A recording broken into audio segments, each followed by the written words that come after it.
بسم اللہ الرحمن الرحیم۔ سبق نمبر 24 دھات۔ یہ دھات والا جو سبق ہے یہ تھوڑا لمبا ہو جائے گا کیونکہ اس کے اندر دھات کے اندر ایک تو پلاٹینم، دوسرا سونا یا طلا، اور تیسرا چاندی، چوتھا پارا یا سیماب، اور پانچواں تانبا، چھٹا جست اور ساتواں لوہا، آٹھواں سیسا، نواں رانگ۔ تو یہ لمبا سبق ہے، توجہ کے ساتھ دھیان سے سننے کی کوشش کریں۔ دھات صاف اور چمکدار ہوتی ہے مگر شیشے کی طرح نظر اس کے آر پار نہیں گزر سکتی۔ اس کا وزن بھی اور قسم کی چیزوں سے زیادہ ہوتا ہے، مثلا لوہا بنسبت مٹی اور پانی کے بھاری ہے۔ ایک خاصیت دھات کی یہ ہے کہ کوٹنے سے چوڑی اور چپٹی پڑ جاتی ہے، مٹی یا پتھر کی طرح ریزہ ریزہ نہیں ہو جاتی۔ وہ حرارت سے پگھل جاتی ہے مگر لکڑی کے طور پر جلتی نہیں۔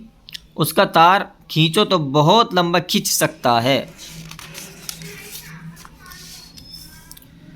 دھات زمین کے اندر سے نکلتی ہے، جہاں سے کھود کر اس کو نکالتے ہیں وہ کان یا معدن کہلاتی ہے، اور جو دھات کان سے نکلتی ہے اسی کے نام سے مشہور ہوتی ہے، جیسے لوہے کی کان، تانبے کی کان وغیرہ۔ کئی قسم کی دھاتیں دنیا میں پائی گئی ہیں، ان میں سے پلاٹینم، سونا، چاندی کمیاب اور بیش قیمت ہے۔ ان تینوں میں یہ بھی بڑا وصف ہے کہ ان کو زنگ نہیں لگتا۔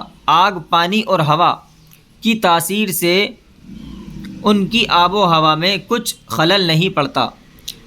اسی خوبی کی وجہ سے ان تینوں کو اصیل اور باقی کو رذیل دھات کہتے ہیں۔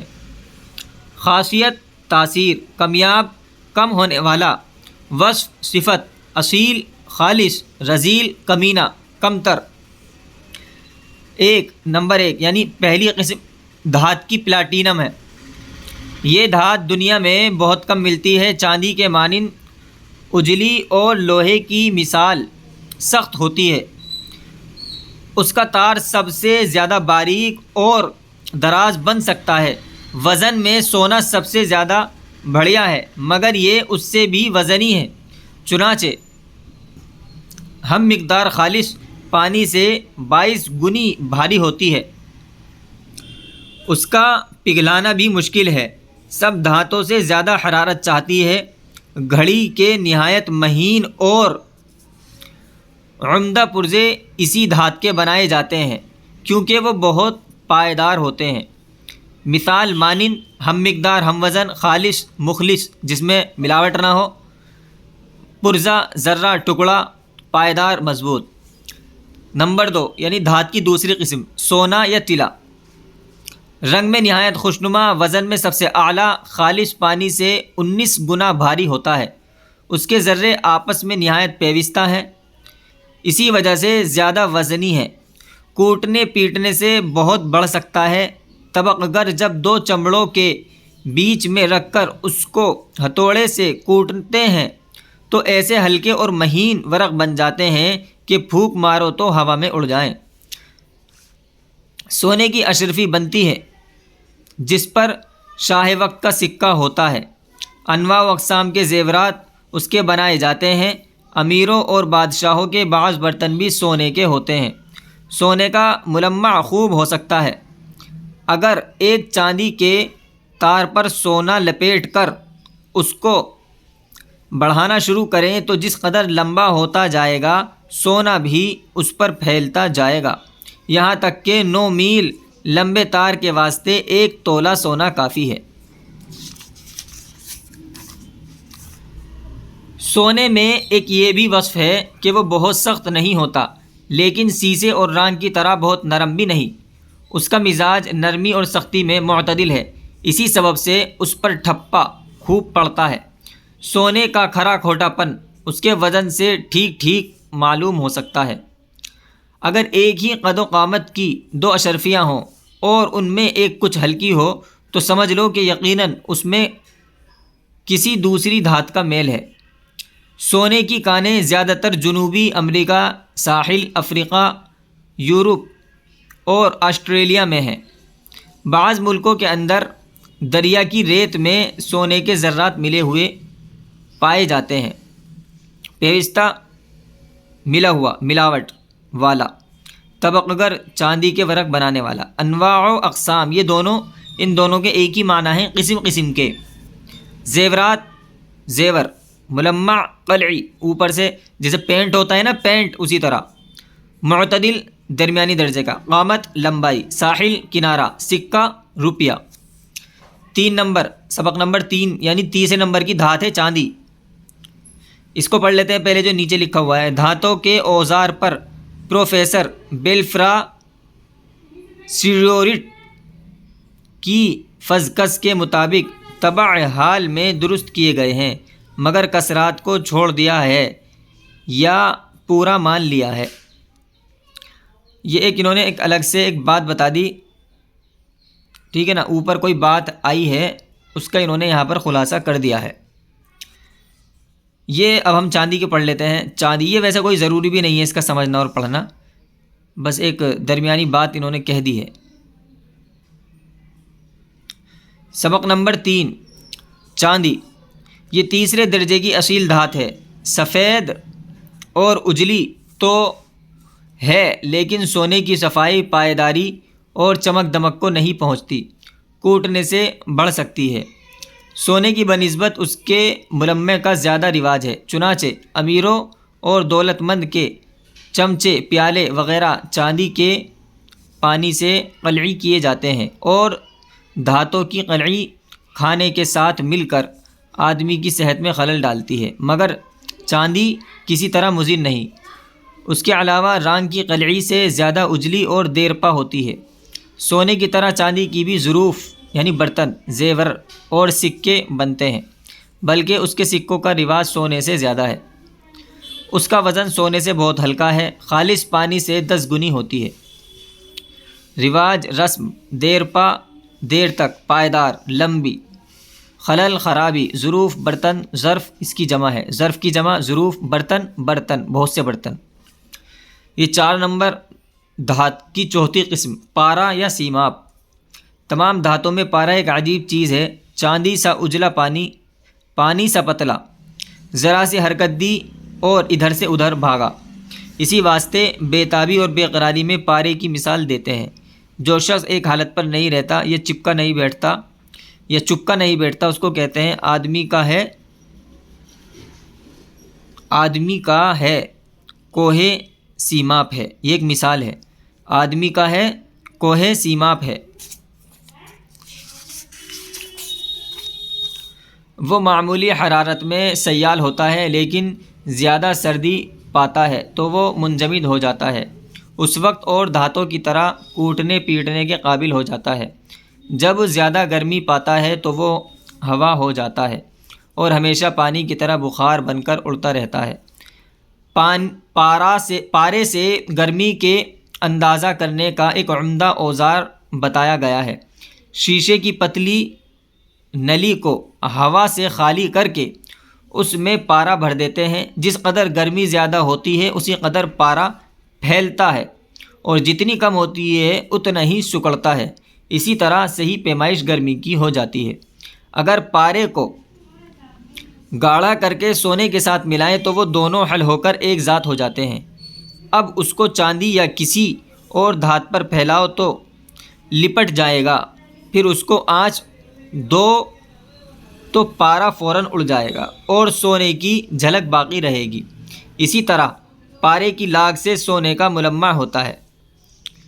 پارا دوا کے طور پر بھی کام میں آتا ہے، کتنی ہی بیماریوں کو دور کرتا ہے۔ وہ پانی سے 13.5 گنا وزنی ہے، یعنی سونے سے ہلکا اور چاندی سے بھاری۔ یورپ، جنوبی امریکہ میں پارے کی کانیں ہیں۔ عجیب، انوکھا، سیال، بہنے والا، پتلا، منجمد، جمع ہوا، صحیح، ٹھیک، حل، گھولنا۔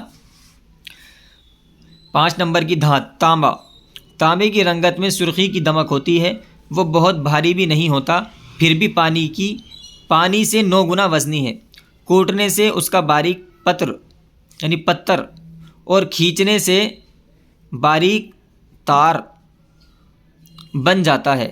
گرم تو جھٹ ہو جاتا ہے، البتہ اس کے پگھلانے کو آنچ تیز چاہیے، مگر بہت دیر تک جلانے سے میل مٹی سا ہو جاتا ہے۔ ترشی اور نمک کے لگنے سے اس کا زنگ بنتا ہے جو آدمی کے لیے زہر ہے۔ تانبا ارزا ہے، اسی واسطے اس کے باسن کثرت سے بنائے جاتے ہیں جن پر رانگ کی قلعی کر لیتے ہیں۔ اگر قلعی نہ کریں تو کھانا زنگاری ہو جائے اور کھانے کے قابل نہ رہے۔ کشتیوں اور جہازوں کے پیندے میں پائیداری کی غرض سے تانبے کے پتھر جڑ دیتے ہیں۔ اس ترکیب سے یہ بھی فائدہ ہے کہ سمندر کے کیڑوں سے لکڑی محفوظ رہتی ہے۔ تانبے کے سکے بھی بنتے ہیں، چنانچہ پیسے اور پایاں اسی کی ہوتی ہیں۔ البتہ ضروری زنگار، زنگ لگنا، محفوظ یعنی حفاظت، ترشی کھٹائی بچا ہوا۔ دھات نمبر 6 جست۔ جست کا اصلی رنگ سفید ہے، وہ تانبے کے خلاف بہت دیر میں گرم ہوتا ہے، اسی واسطے پانی رکھنے کی سراہیاں، گلاس، حقے وغیرہ جست کے اکثر بنائے جاتے ہیں۔ وہ دواؤں میں بھی کام آتا ہے مگر کھانے میں نہیں بلکہ لگانے میں، چنانچہ آنکھوں میں لگاتے ہیں، زخموں کے لیے اس کا مرہم بھی بناتے ہیں۔ پانی سے 7 گنا بھاری ہے، زیادہ جلانے سے سفید راکھ کی مانند ہو جاتا ہے۔ جست اور تانبے کو ملا کر پیتل بناتے ہیں جو بہت خوش رنگ اور صاف ہوتا ہے۔ اس کے برتن بہت بنتے ہیں جو سونے کی طرح چمکتے ہیں، مگر عیب یہ ہے کہ پیتل ضرب کو برداشت نہیں کرتا، اسی واسطے اس کی کوئی چیز بناتے ہیں تو قالب میں ڈھال کر بناتے ہیں، پھر اس کو خرات پر چڑھا کر صاف اور سڈول کر لیتے ہیں۔ خلاف الٹا، حقہ تمباکو پینے کا آلہ، ضرب چوٹ، قالب ڈھانچہ، خراط دھات صاف کرنے کی مشین۔ دھات نمبر 7، یہ 7ویں قسم کی دھات ہے، لوہا۔ سب سے زیادہ ارزاں اور سب سے زیادہ مفید اور کارآمد یہی دھات ہے، ہمارے بہت سے کام اس سے نکلتے ہیں۔ غالباً قدرت نے اسی واسطے دنیا میں لوہا زیادہ پیدا کیا ہے۔ لوہا وزن میں تو سبک ہے، یعنی پانی سے صرف 8 گنا وزنی ہے، لیکن سختی اور مضبوطی میں تمام دھاتوں پر فائق ہے۔ اس کے گلانے کو سونے سے بھی زیادہ حرارت درکار ہوتی ہے۔ اس کو بار بار آنچ دے کر فولاد بناتے ہیں جو نہایت سخت اور لچکدار ہوتی ہے۔ چاقو، استرا، نشتر، خنجر، تلوار وغیرہ سب اکثر فولاد کے بنتے ہیں۔ انسان کے تمام ہنر اور ساری صنعتیں لوہے کے اوزاروں کی محتاج ہیں۔ جب تک کوئی قوم اس دھات کے استعمال سے واقف نہیں ہوتی، شائستگی میں ترقی نہیں کر سکتی۔ زراعت اور عمارت کے کام لوہے کے اوزاروں سے چلتے ہیں۔ تم اپنے گھر میں جتنا اسباب و سامان دیکھتے ہو، اس میں بھی کوئی چیز ایسی نہیں جو لوہے کی امداد کے بغیر حاصل ہوئی ہو۔ لوہا اگرچہ نہایت مضبوط شے ہے، لیکن نمی اس کی جانی دشمن ہے، ایسا زنگ لگاتی ہے کہ اس کو مٹی بنا دیتی ہے۔ دنیا میں لوہے کی کانیں کثرت سے موجود ہیں، جتنا بگڑتا ہے اس سے زیادہ ہر سال نکلتا ہے۔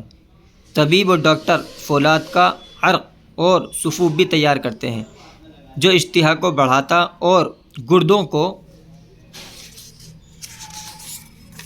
تقویت دیتا ہے۔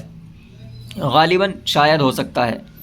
سبک ہلکا، مضبوط، طاقتور، فائق اونچا۔ نشتر زخم چیرنے کا آلہ، خنجر چھرا، حال موجود، امداد مدد، سفوف بیج، اشتہا بھوک، تقویت طاقت۔ یہ 8ویں قسم کی دھات ہے، سیسا۔ سیسا نہایت نرم مگر بھاری ہوتا ہے، پانی سے اس کا وزن 12 گنا ہے، بہت ہلکی ضرب سے چپٹا ہو سکتا ہے مگر اس کا تار کھنچ سکتا ہے، آنچ دینے سے جلد پگھل جاتا ہے، اس میں سے میل بہت نکلتا ہے، زیادہ جلایا جائے تو بالکل میل کر سرخ انگارہ ہو جاتا ہے۔ کانچ میں سیسا بھی شامل ہوتا ہے، اکثر رنگی بھی سیسے کی رانگ سے تیار ہوتی ہیں۔ بندوق کی گولیاں اور چھرے سیسے ہی سے بنتے ہیں۔ سیسا پانی اور ہوا میں تو نہیں بگڑتا مگر ترشی کے ساتھ مل کر زہریلا ہو جاتا ہے۔ اکثر دغاباز قلعی گر رانگ میں سیسا ملا دیتے ہیں اور اس کی قلعی تانبے کے بانسوں پر کرتے ہیں، ایسے برتن میں کھانا صحت کے لیے مضر ہے۔ ترشی، کھٹائی، زہر، زہریلا، یہ دونوں زہر اور زہریلا اس کا مطلب آپ کو پتہ ہے، یعنی جو چیز مارنے والی ہوں وہ زہر ہوتی ہیں، ایک قسم کا مارنے کا آلہ کہہ سکتے ہیں آپ، مارنے کی دوائی۔ دغا دھوکہ، دغا باز دھوکے والا، دھوکہ کرنے والا۔ قلعی لپائی، اوپر سے کسی چیز کو پھیرنا، قلعی گر، قلعی گر قلعی کرنے والا، اوپری چمک دھمک لانے والا۔ 9ویں قسم ہے رانگ۔ رانگ شیشے کی بنسبت کسی قدر مفید ہوتا ہے، سب دھاتوں سے زیادہ سبک ہے، پانی سے 7 گنا وزنی، نرم بھی بہت ہے، شیشے کی طرح ذرا سی طاقت سے مڑ سکتا ہے، اس میں لوہے کی سی لچک نہیں ہوتی کہ موڑنے کے بعد خود بخود سیدھا ہو جائے، کم آنچ پر پگھل جاتا ہے، زیادہ تپانے سے رفتہ رفتہ میل سا بن جاتا ہے، پیٹنے سے اس کے ورق تو بن سکتے ہیں لیکن تار کھینچو تو نہیں کھینچ سکتا۔ رانگ میں یہ بڑا وصف ہے کہ اس کو زنگ کبھی نہیں لگتا، اس کے برتن تو نہیں بنتے مگر تانبے اور پیتل کے برتنوں پر اس کی قلعی خوب ہوتی ہے، اور اصل میں رانگ ہی کا نام قلعی ہے۔ وزن بوجھ، وزنی بھاری، خود بخود، آپ ہی آپ، رفتہ رفتہ، آہستہ آہستہ۔